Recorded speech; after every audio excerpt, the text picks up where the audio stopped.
Actually, you know what? Back up. I can't remember my whole fucking life. All right. So when I was 29, prior to that, I was dating this chick who was a lot younger than me. It was in between one of my, I think, divorce, marriage 1 and 2. Yeah. And she challenged me to fight.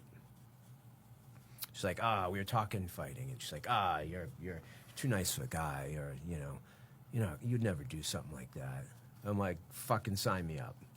She wanted to fight you one-on-one. No, she didn't think I would get into. She didn't think I could do that. Actually, I think we were all together with a bunch of friends, and we're talking about cage fighting. UFC was starting to become popular. Yep. This is like 1998. Okay.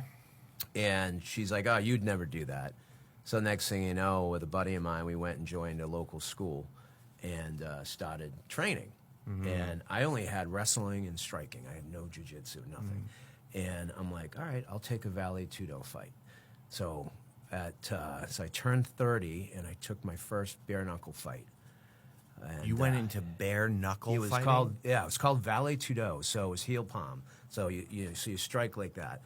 And it was in a warehouse down in Rhode Island, and they matched different disciplines up back then. This is like 2000, so 24, 25 years ago. Mm.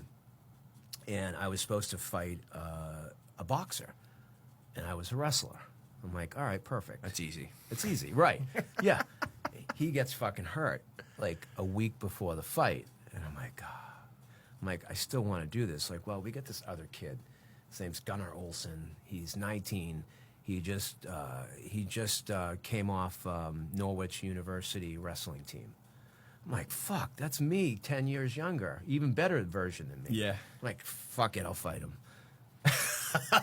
So we're down in like Pawtucket in a warehouse. I'm on the same car. I'm sitting in the locker room with Tim Sylvia, who ends up becoming the UFC heavyweight champion. Yeah, of course. Jorge Rivera was in the. I think Jorge Rivera might have fought Tim Sylvia that night. He was a UFC veteran. And I fought an 8-minute fucking bloody, fucking no rounds, just 8 straight minutes. 8 straight? Yeah. That's a long time. And he was 19 and I was 30, and I was considered ancient at 30. Now I look back, I'm 55 years old, and 30 was a baby, but at the time, in the fighting world, so I did that. It was for this guy, Kip Collar. I don't know if you know who Kip is. A lot of people know him. He owns NAGA.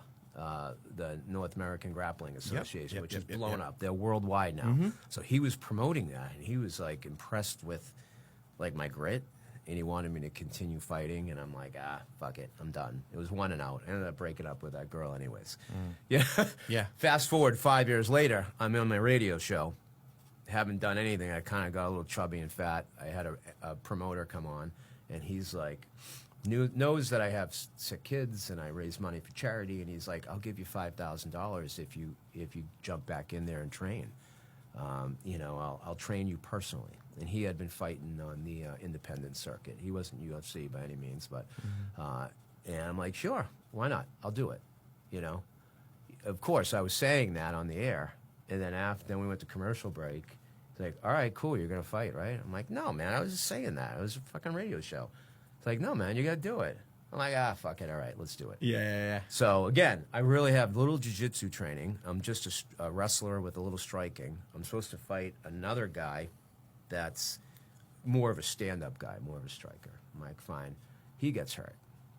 I'm like, all right, well, let me get this guy, Chuck O'Neal. You want to fight him? He was 20 years old. I'm 35. Well, Chuck O'Neal, we're good friends to this day, ends up going on The Ultimate Fighter, goes in the UFC. He was one of Joe Lozon's guys. I wasn't training with Lozon at the time. So I ended up fighting him in the cage. So the first one I did 5 years earlier was in a ring. This one actually, no, this was in a ring also. Remember the ring days? Of course, yeah. Yeah, so I ended up fighting him, and that was 3 rounds. And everyone's like, watch out for his triangle. He's got a slick triangle. And I'm like, all right, well, whatever. Mm-hmm. So we beat the shit out of each other for pretty much the whole fight. He catches me in a triangle at the end. He knows I'm fighting for my kids because he donated his purse to me, for my kids and my charity. And he's got me in the triangle, and I wouldn't tap. He couldn't put me to sleep. He didn't have the right angle on it. He's like, come on, Mark, just fucking tap. I already gave you the money. you know, he's talking to me in there, and I'm like, "Fuck you! Yeah, You're gonna have to put me out." You know. Yeah. So we ended up losing a decision to him, and we ended up having a great friendship. Yeah, of course, You know, of course. it's that weird, you know. Yeah, I get it. You compete, and then Yeah. it brings you together. Right.